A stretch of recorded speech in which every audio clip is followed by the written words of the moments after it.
Friends, ನಿಮ್ಮೆಲ್ಲರಿಗೂ ನನ್ನ YouTube ಚಾನಲ್ಗೆ ಸ್ವಾಗತ. ಫ್ರೆಂಡ್ಸ್, ಇವತ್ತು ನಾನು ನಮ್ಮ ಮನೇಲಿ ಜಿಲೇಬಿ ಫಿಶ್ ಕರಿನ ಮಾಡಿದ್ದೀನಿ.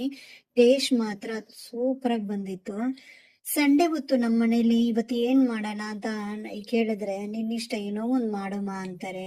ನನಗೂ ದಿನ ಯೋಚನೆ ಮಾಡಿ ಏನ್ ಮಾಡೋದು ಅಂತ ಸಾಕಾಗ್ಬಿಡುತ್ತೆ. ಇದೇ ತರ ನಿಮ್ಗೂ ಎಲ್ಲರಿಗೂ ಆಗಿರುತ್ತಂತ ನನಗೂ ಗೊತ್ತು. ಬನ್ನಿ ಇವತ್ತು ಫಿಶ್ ಕರಿ ಹೆಂಗ್ ಮಾಡೋದಂತ ನೋಡ್ಕೊಂಡ್ ಬರೋಣ. ನೋಡಿ ಫ್ರೆಂಡ್ಸ್, ನಾನು ಇವಾಗ ಒಂದ್ 2 ಈರುಳ್ಳಿನ ಹಚ್ಚಿಟ್ಕೊಂಡಿದ್ದೀನಿ. ಅದನ್ನ ಇವಾಗ ಎಣ್ಣೆಲಿ ಹಾಕೊಂಡು ಚೆನ್ನಾಗಿ ಫ್ರೈ ಮಾಡ್ಕೊಂಡಿದ್ದೀನಿ. ಇದಕ್ಕೆ ನಾನು ಒಂದ್ ಸ್ವಲ್ಪ ನೋಡಿ ಇಷ್ಟೇ ಶುಂಠಿ ಹಾಕೊಳ್ತಾ ಇದ್ದೀನಿ, ಮತ್ತೆ ಸ್ವಲ್ಪ ಬೆಳ್ಳುಳ್ಳಿನ ಹಾಕೊಳ್ಳೋಣ. ಇದನ್ನೆಲ್ಲ ಹಾಕೊಂಡು ಸ್ವಲ್ಪ ಚೆನ್ನಾಗಿ ಫ್ರೈ ಮಾಡ್ಕೊಳ್ಳೋಣ ನಾವು ಎಣ್ಣೆಲು. ಇವಾಗ ಇದಕ್ಕೆ ನಾನು ಒಂದು 3 ಟೊಮೊಟೊನ ಹಾಕೊಳ್ತಾ ಇದೀನಿ. ಟೊಮೊಟೊ ಸ್ವಲ್ಪ ಚಿಕ್ಕದಾಗಿರೋದ್ರಿಂದ ನಾನು 3 ಟೊಮೊಟೊ ಹಾಕೊಂಡಿದೀನಿ. ಟೊಮೊಟೊ ಏನಾದ್ರೂ ದೊಡ್ಡದಿದೆ 2 ಮಾತ್ರ ಹಾಕೊಳ್ಳಿ ಸಾಕು. ಇದನ್ನೆಲ್ಲ ನಾನು ಚೆನ್ನಾಗಿ ಫ್ರೈ ಮಾಡ್ಕೊಂಡು ಇವಾಗ ಇದಕ್ಕೆ ನಾನು ಒಂದು 1/4 ಸ್ಪೂನ್ ಅಷ್ಟು ಅರಿಶಿನ ಹಾಕೊಳ್ತಾ ಇದ್ದೀನಿ. ಮತ್ತೆ 1.5 ಸ್ಪೂನ್ ಅಷ್ಟು ಇದು ಮನೇಲಿ ಮಾಡಿರೋ ಸಾಂಬಾರ್ ಪುಡಿನ 1.5 ಸ್ಪೂನ್ ಹಾಕೊಳ್ತಾ ಇದ್ದೀನಿ. ಚೆನ್ನಾಗಿ ಫ್ರೈ ಮಾಡ್ಕೊಳ್ಳಿ ಫ್ರೆಂಡ್ಸ್. ಮಸಾಲಾನ ಚೆನ್ನಾಗಿ ಫ್ರೈ ಮಾಡ್ಕೊಳ್ಳಿ. ಮತ್ತೆ ಸಾರು ಮಾಡೋ ಟೈಮಲ್ಲಿ ತುಂಬಾ ಕುದಿಸೋ ಅವಶ್ಯಕತೆ ಇಲ್ಲ. ಇದನ್ನ ಚೆನ್ನಾಗಿ ಫ್ರೈ ಮಾಡ್ಕೊಂಡು ಇವಾಗ ಮಸಾಲ ನಾನು ಸಪರೇಟ್ ಆಗಿ ಒಂದು ಪ್ಲೇಟಲ್ಲಿ ತೆಗೆದಿಟ್ಕೊಂಡು ತಣ್ಣಗ್ ಮಾಡ್ಕೊಳ್ತೀನಿ. ಮಸಾಲಾನ ಎಲ್ಲ ಇವಾಗ ಒಂದು ಪ್ಲೇಟಲ್ಲಿ ತೆಗೆದಿಟ್ಕೊಳ್ಳೋಣ. ನೋಡಿ ಫ್ರೆಂಡ್ಸ್, ಮಸಾಲಾನ ತಣ್ಣಗ್ ಮಾಡಿ ತಗೊಂಡ್ಬಂದಿದ್ದೀನಿ. ಇವಾಗ ಇದಕ್ಕೆ ನಾನು ಒಂದಿಷ್ಟು ಕೊಬ್ಬರಿನ ಹಾಕೊಳ್ತಾ ಇದ್ದೀನಿ.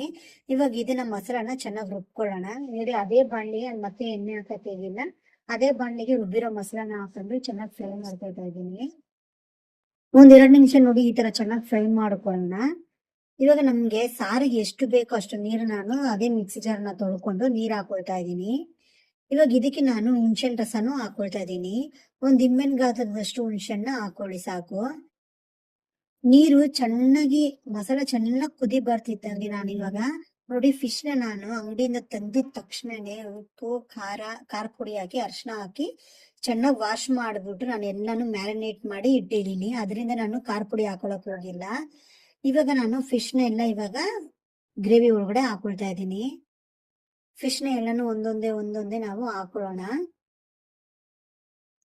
ಈಗ ನೀವು ಆವಾಗಲೇ ನೋಡಿರೋ ಪ್ರಕಾರ ನಾನು ಆವಾಗಲೇ ಸಾರಿನೊಳಗಡೆ ನಾನು ಉಪ್ಪು ಹಾಕ್ಲಿಲ್ಲ. ಯಾಕಂದ್ರೆ ನಾನು ಫಿಶ್ ಮ್ಯಾರಿನೇಟ್ ಮಾಡಿಟ್ಟಿರೋವಾಗ್ಲೇ ಅದಕ್ಕೆ 1.5 ಸ್ಪೂನ್ ಅಷ್ಟು ನಾನು ಉಪ್ಪು ಹಾಕೊಂಡಿದ್ದೀನಿ. ಆದ್ರಿಂದ ನಾನು ಮತ್ತೆ ಫಿಶ್ ಅನ್ನ ಹಾಕೊಂಡು ಸ್ವಲ್ಪ 1-2 ನಿಮಿಷ ಆದ್ಮೇಲೆ ರುಚಿ ನೋಡಿ ಉಪ್ಪು ಹಾಕೊಳ್ಳೋಣ ಅಂತ. ಮತ್ತೆ ಉಪ್ಪು ಜಾಸ್ತಿ ಆಗ್ಬಿಟ್ರೆ ಕಷ್ಟ. ನೋಡಿ, ಉಪ್ಪು ಟೇಸ್ಟ್ ನೋಡಿದೀನಿ, ಉಪ್ಪು ಕಮ್ಮಿ ಇರೋದ್ರಿಂದ ನಾನು ಮತ್ತೆ ಒಂದು 1/4 ಸ್ಪೂನ್ ಅಷ್ಟು ಉಪ್ಪು ಹಾಕೊಂಡಿದ್ದೀನಿ. ಫಿಶ್ ನಾವು ನಿಧಾನಕ್ಕೆ ಒಳಗಡೆ ಮುಳುಗಿಸ್ಕೊಳ್ಳೋಣ ಫ್ರೆಂಡ್ಸ್. ಯಾಕಂದ್ರೆ ಮೇಲೆ ಇರೋದೆಲ್ಲ ಬೇಯ್ಬೇಕಲ್ವ, ಅದಕ್ಕೆ ನಿಧಾನಕ್ಕೆ ನಾನು ಮುಳುಗಿಸ್ಕೊಳ್ತಾ ಇದ್ದೀನಿ. ಒಂದ್ 10-5 ನಿಮಿಷ ನಾವು ಮುಚ್ಚಿಟ್ಕೊಂಡು ಚೆನ್ನಾಗಿ ಕುದಿಸಿದ್ರೆ ಫಿಶ್ ಕರಿ ರೆಡಿ ಆಗ್ಬಿಡತ್ತೆ. ನೋಡಿ, ಎಣ್ಣೆಲ್ಲ ಮೇಲೆ ತೇಳ್ಕೊಂಡ್ ಬಂದಿದೆ. ಇವಾಗ